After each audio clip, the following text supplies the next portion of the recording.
A round of applause. She's standing right there. Now she's coming on stage. It's not just me anymore. So how nice. Hello, Carla. Good morning. Yeah. She puts her face and her voice all over the internet for everyone to see. It's terrible OPSEC, but for Bitcoin, it is worth it. So, and maybe it's good OPSEC because she's in a lot of different outfits all the time. So like if any three-letter agencies come after her, it's like, what version of Carla are you looking for? Nobody knows.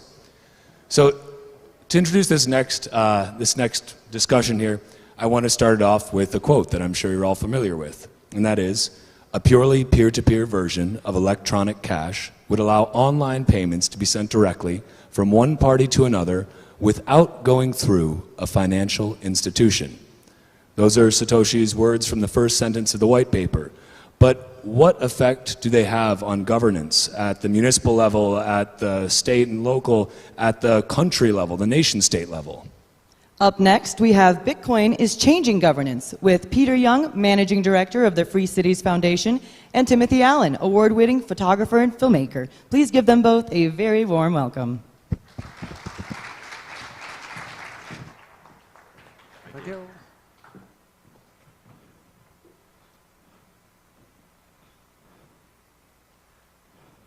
When Satoshi Nakamoto came up with an idea for changing money, he didn't try to change the existing monetary system from within. Satoshi didn't go to the door of the Federal Reserve and protest there until Jerome Powell agreed to incorporate proof of work into the US dollar. Instead, he did the hard work of developing a new system that could operate alongside the existing system and allow people to voluntarily opt in. And that's the principle I want to talk about today, applying the method that Satoshi applied with Bitcoin, creating a parallel system that exists alongside the status quo to a new domain. And that domain is governance. We've already got free money in the form of Bitcoin, but I also think we need free places. We need to have jurisdictions or cities or small autonomous territories where the principles that we espouse as Bitcoiners, such as having a simple set of rules that are unchangeable by any central authority, or by having interactions between people that are limited to a purely voluntary basis, I believe that we need to have those in the physical world as well as in the digital world. And that's what our foundation, the Free Cities Foundation, advocates. We are working on a practical model for creating free jurisdictions in the real world, what we call free cities. The definition of a free city is an autonomous territory adopting innovative policies to support human freedom. What does this mean in reality?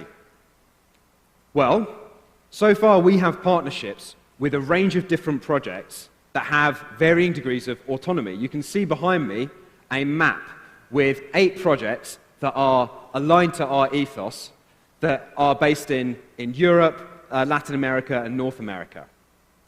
Now, these projects range from intentional communities, which are voluntary communities within an existing nation-state, that although they have no special legal status, they have a much higher degree of de facto autonomy than the rest of the state, because all of the people there share an ethos and share a desire to live in a freer way. And what we mean by that is that often in our societies, the way in which, for example, we conduct business with each other, or the way that we trade, or we provide public services, or we access different kinds of services from the state, this is often incredibly regulated in a way that we believe is stifling innovation rather than helping it. So these communities are being established, and they are allowing the people who operate within them to live in a much freer environment.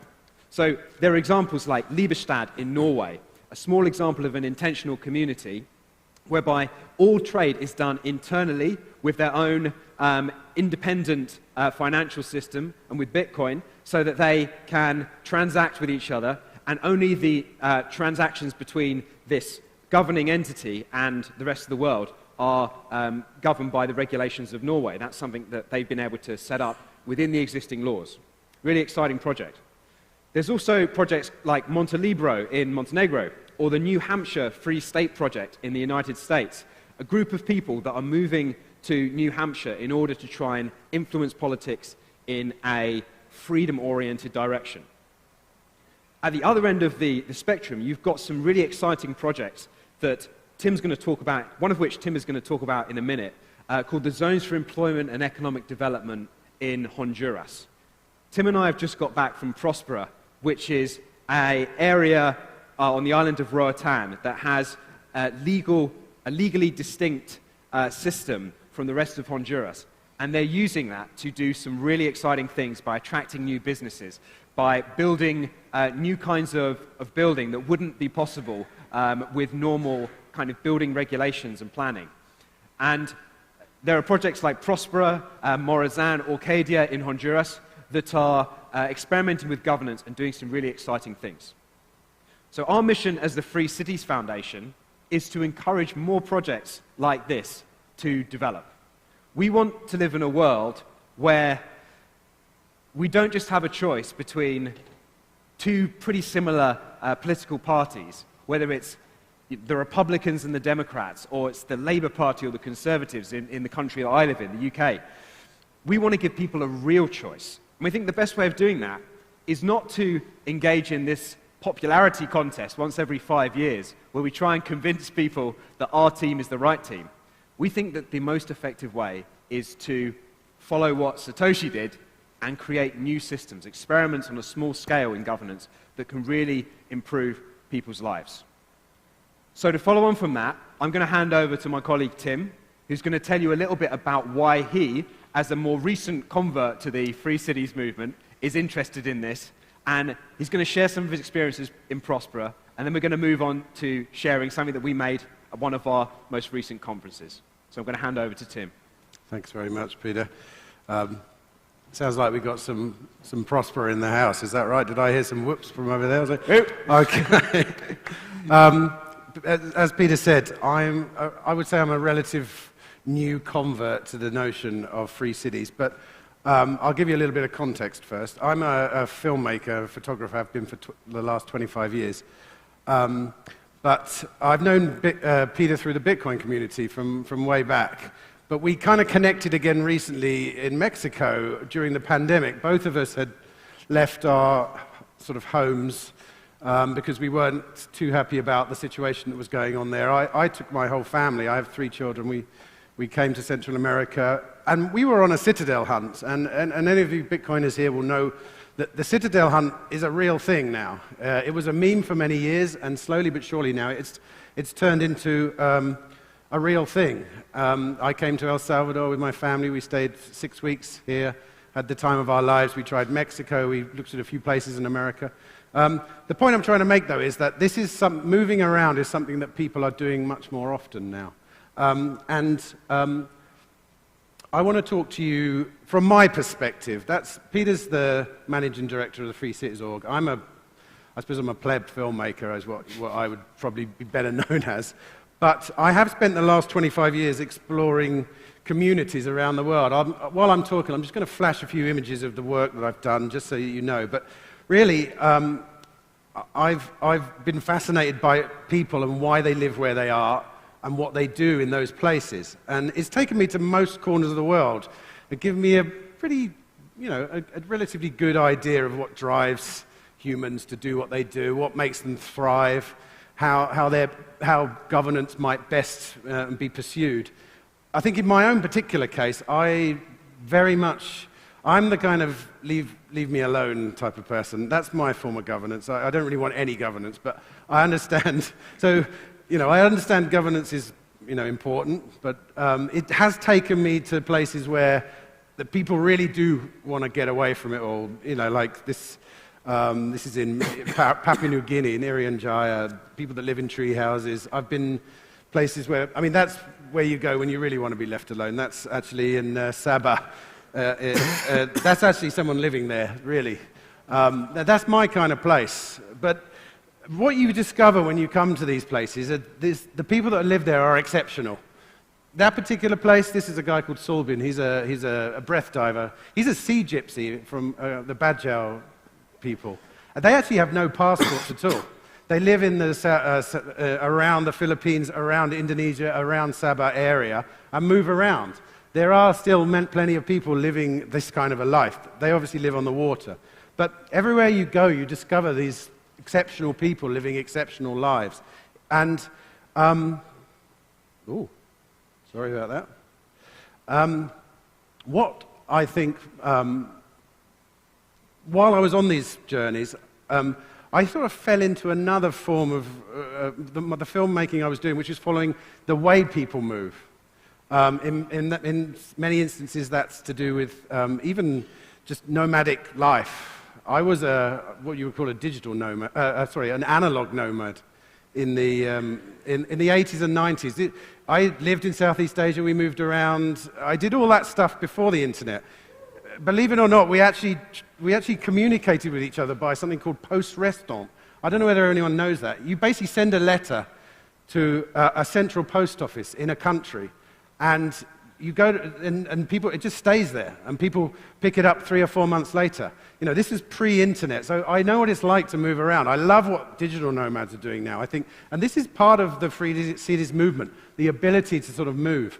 But I've followed people moving all over the world, real nomads, Nenet people that literally, they move 2 or 3 times a week, these guys. But what you discover is when people become sedentary, so when they stop moving, there are a couple of things that make life... I've got to talk to you about that picture, actually, before I move on. This is I've been traveling with a family in Western Mongolia every year for the last 7 years. I've been doing their spring nomadic migration every year. This is the family that I travel with, and it's a phenomenal insight into what it actually means to be sort of nomadic. Going back to my original point, what I discovered is when you settle down, and I think this picture sums it up, really. When you settle, when you become sedentary, when you have something that belongs to you, that you can call your own, it flourishes. And there's a second sort of element to this idea, which is if that thing that you have that's flourishing, that's good, and that you're looking after, has some longevity to it, if you can predict, okay, it's going to last into the future, 10 years, 20 years, 40 years, and we all know this ethos from Bitcoin. Bitcoin is the ultimate property. Bitcoin has rules which probably won't change, we would imagine, for many years to come. It's the same with place, and this is where, you know, the Free Cities movement is such an enticing idea for me, because they are, free cities are autonomous zones that get to make some of the rules themselves. Obviously, it's on a spectrum. Like, it begins in, say, a tax-free zone somewhere, and at the other end of the spectrum is places like, Honduras, the ZAs of Honduras, which Peter mentioned. And in particular, just so you know, obviously this is Honduras. The one I visited, Peter took me there, is up there on Roatan. Roatan's an island just north of Honduras, and is the island. It's one of the top 5 dive sites in the world, which is also helpful if you really want to move to a free city. It helps that there's one of the second best coral reefs in the world. And if you see that dot there, that's where Prospera is. Now, I've heard about Prospera a while ago, and to be honest, I, like many people I think, had seen it on paper and thought, wow, that looks amazing. It had a lot of ergonomic buildings built into the side of the hill, and it just looked a little bit too good to be true. I have had my mind changed. I mean, Prospera really is happening, and I've seen it with my own eyes. The site, which will eventually, I'm told, extend to about 750 acres, has basically 1 or 2 sides to it. There's a side which was an old resort, which was falling into disrepair, which they've kind of bought up and started renovating. On the other side is the new side, which is, I find, the most interesting side, which you can see here. And there are a number of buildings already in existence and more being built. This building here in the middle, they call the Beta building, which initially was a workspace and a live workspace. So there were rooms to live in and there were places to work. It's moved so quickly now that they've had to basically change it to all workspaces because there's so many businesses that want to move to Prospera on account of the regulatory appetite of the place. So there's this beautiful place. I'll just give you a sense of what's going on here. All these buildings, all these places, they're little offices. There's a lot of tech companies there and who doing things, innovative things. Beautiful view, as you can see. Excuse my filmmaking here. This is done on my phone. But it's a wonderful location, as you can see. You know, if you like this kind of stuff, there's a beach down there, there's top-class diving, and there's all these opportunities. There's also now, because there's a shortage of places to stay, let's say. The businesses have moved in, and they've basically lost the accommodation. So now, they've just begun building the first of 3 towers. These will be predominantly living spaces for people. I believe the first tower is almost sold out already, and it hasn't even got to the top yet.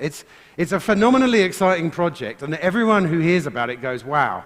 You know, here's a sort of an area where we can maybe achieve the thing we really want to achieve in a phenomenal place. And the most important thing about these ZAs and zones is that you choose to go there, and when you do, you can look at the mechanisms of governance, and you can decide, okay, yeah, I want to do this, and you sign a contract there and then to say, I am going to stick to these. I'm going to stick to my, so you know what's going to be like in the future, and that can include some really simple things like, okay, you buy a beach house, and you really love that view, and you don't want the view to disappear. Well, the legislation can then become, okay, well, how much do you value that view? You can buy the 3-dimensional space in front of your house. So if you really value that view, you can put your money where your mouth is. You can own that space. No one's going to then be able to build in front of you. And these kind of innovations are great, in my experience, for the human condition, because we like to know that we can own something, we can look up, we then look after it, and then we want to know that someone's not going to come in and sort of change that. So Prospera itself really is a platform of governance. It's a digital platform where you're allowed to make rules and regulations that then stick, rather than the current system where a government may change, and then all your old regulations or all your old rules go out the window, your plans change, you can't think long term. Bitcoin's for long-term thinkers, as we know. They're also, I've got to mention in Prospera too, they are also trying to be as sustainable as possible, obviously growing their own trees, and the whole project is based around the idea of sustainability. Even, and this was a new one to me, they're building a factory which will house, believe it or not, robots which will 3D print building materials for use on site. Now, if that isn't the future, incredible, I don't know what is. Anyway, I've got to be quick because we're running out of time. There's a Bitcoin center there, of course, as well, and it's one hell of a Bitcoin center. And I can see Dushan here in the audience. Dushan is responsible for this. I think he's talking about it later on today at 4:30. But I've traveled around to many of the Bitcoin nodes around the world. I think most notably in Nashville, Bitcoin Park is pretty impressive. This place is awesome. It really is. Look at that. They've got an education program there already. It's just starting. It's only a couple of months old, but it's really getting going. And check out the view from the top. There's whoops, sorry. Okay. That should move. There you go. That's what I call a view. Bitcoin Park's got nothing on that. It's a phenomenal place. A lot of exciting stuff going on there. If you want to know more about it, come back at 4:30 and listen to Dushan and some other guys talk. One last thing I want to talk about. My journey with the Free Cities, I'd say I'm an ambassador. We've been on a bit of a fact-finding mission over the last sort of 3 weeks. It began in Prague In Prague, the Free Cities Foundation had their first, or it was their second ever conference. Really, it was the first one which was very well attended. Peter asked me to make a film there, which I have, and I'll show you now. It's a very short film, just give you a bit of a sense of what it was about. We both, we're both Bitcoiners, and we both really feel very much that Bitcoin and the Free Cities movement are almost one and the same. And I would even posit that really free cities need Bitcoin to work in the future. So if you don't know anything about free cities or the concept of them, please look into it. I'm going to show you a quick film from the conference, which will just it sums up a few of the ideas we believe in and just get a sense of it. And everyone, of course, is welcome next year in Prague. It's going to happen again. I'll just play it now briefly.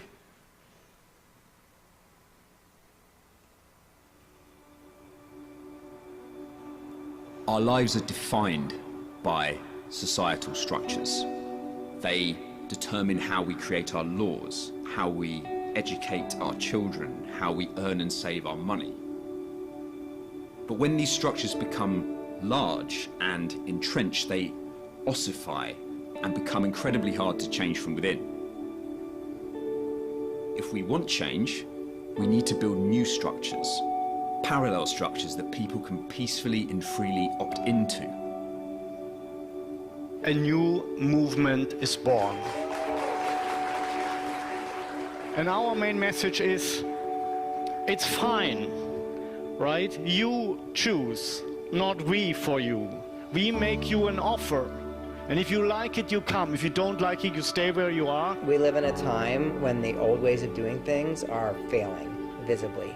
And that means that there's an opportunity for people to look at the systems and redesign them, to come up with really new ways of living together. We know already that these large, centralized, sclerotic Western welfare states are not going to be able to continue. They are going to break up one way or another. The question is whether we are there ahead of it or whether we're lagging. Free cities are autonomous territories adopting innovative policies to support human freedom. I vote with my feet. There's the answer. My democracy is truly vote with your feet, move to a location that is a freer location so that you can exercise your own democracy. Criticize by creating. We're not going to change the government by arguing with our family at Thanksgiving, but we have to do the hard work of creating alternative systems to do things better. Homeschooling, unschooling, self-directed education, taking your kids out of the education system, not being afraid to do that, finding other people that have done that. You vote with your money, you vote with your feet. You go where you're treated best, and you're really showing what you really value. I truly believe in Bitcoin. It offers people a genuine voice. This is really, really important. When we talk about free speech and liberty, the problem is a lot of us don't have a voice.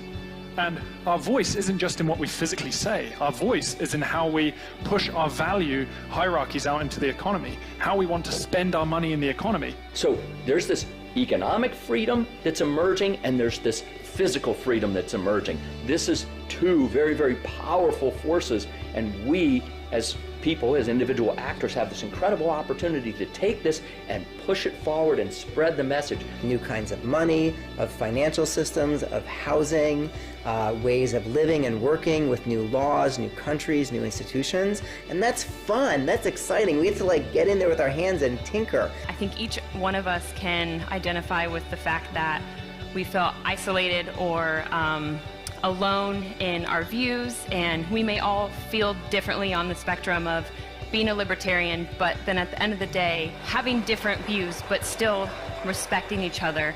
I think it's a unique opportunity to meet like-minded people from a number of different communities that gather here in search for freedom and long-term structure. So you have Bitcoiners, you have libertarians, you have seasteaders, you have regular people who want to invest in new cities. You have VCs. It's a whole community of communities that gather to create these parallel structures.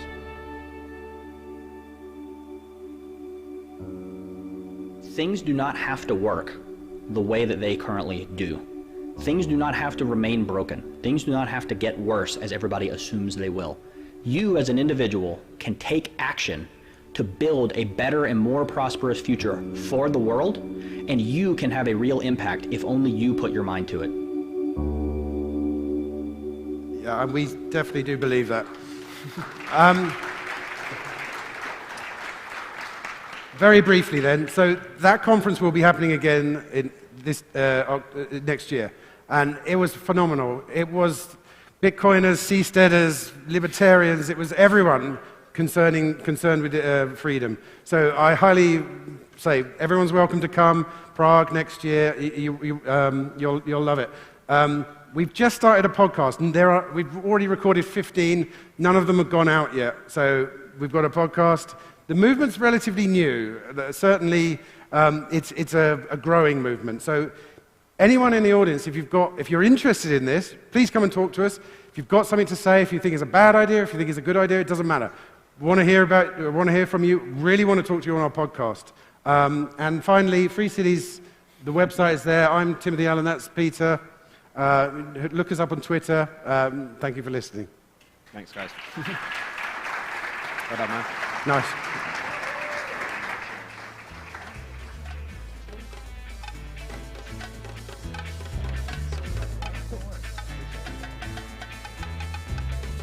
I don't know about you guys, but I've got chills after that video. That was beautiful.